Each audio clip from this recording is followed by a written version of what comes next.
Title: police encounter से जुड़े कानून, ये कब सही माना जाता है? परिचय: नमस्ते दोस्तों, हमारे चैनल पर आपका स्वागत है। आज हम एक ऐसे विषय पर बात करेंगे जो हाल ही में भारत में चर्चा का विषय बना हुआ है, पुलिस एनकाउंटर। खास तौर पर हम इन एनकाउंटर की कानूनी वैधता और इनके पीछे के कारणों पर चर्चा करेंगे और इसमें सैयद सुहेल और भरत तिवारी से जुड़ी हालिया घटना पर खास ध्यान देंगे। मुख्य भाग: सबसे पहले आइए समझते हैं कि पुलिस एनकाउंटर क्या होता है।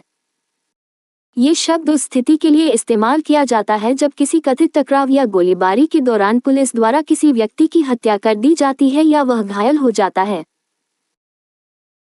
पुलिस अक्सर इन एनकाउंटर को तुरंत न्याय के रूप में पेश करती है, खासकर उन मामलों में जहां संदिग्धों पर गंभीर अपराधों का आरोप होता है। हालांकि पुलिस एनकाउंटर से जुड़े कानून उतने सरल नहीं हैं जितने दिखते हैं। भारत में पुलिस द्वारा बल का प्रयोग भारतीय दंड संहिता (आईपीसी) और दंड प्रक्रिया संहिता (सीआरपीसी) के तहत नियंत्रित होता है।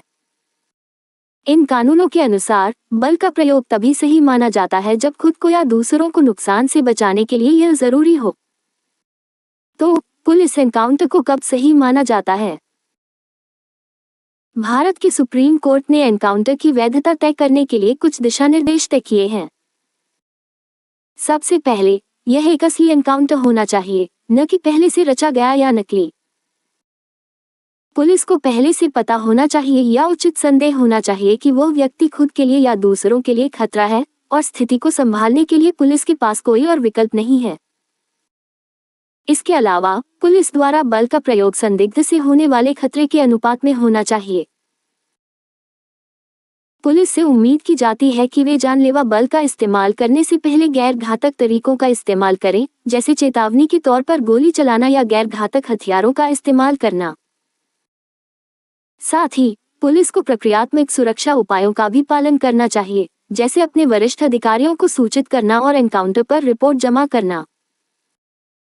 सैयद सुहेल और भरत तिवारी मामला। अब आइए इन दिशानिर्देशों को सैयद सुहेल और भरत तिवारी के हालिया एनकाउंटर पर लागू करके देखें।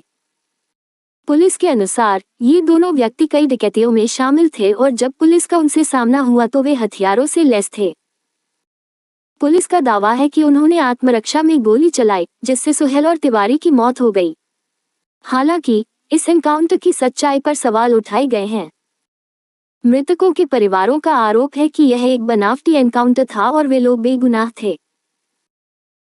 इसके अलावा चश्मदीदों के अलग अलग बयान सामने आए हैं, जिससे इस एनकाउंटर पर और भी शक पैदा हो गया है।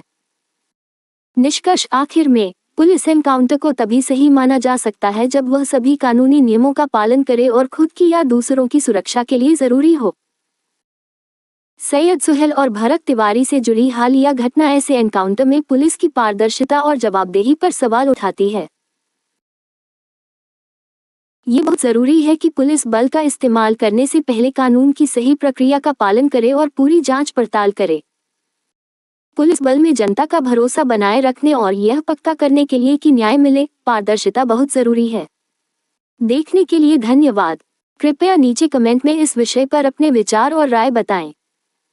और जानकारीपूर्ण कंटेंट के लिए हमारे चैनल को लाइक और सब्सक्राइब करना न भूलें। सुरक्षित रहें और अगले वीडियो में मिलते हैं।